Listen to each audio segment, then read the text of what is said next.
morning. It's been very dry so far this year across the capital, but not this morning. Rain at last, courtesy of a cold front that's sinking southwards and eastwards for the rest of the morning.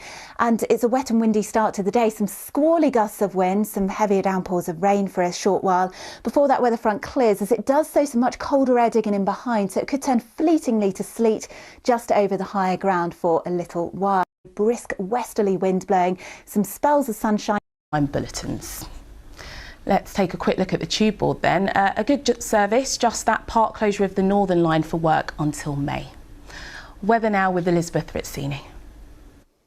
Hello, good morning. It's been very dry so far this year across the capital, but not this morning. Rain at last, courtesy of a cold front that's sinking southwards and eastwards for the rest of the morning.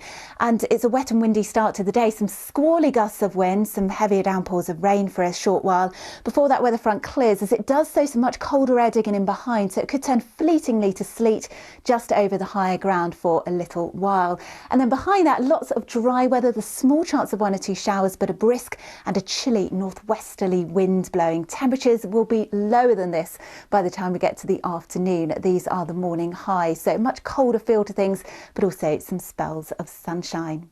Now through this evening and overnight, we'll see the winds drop and there'll be clear skies, so a touch of frost into tomorrow morning. It's a rather chilly start to the day.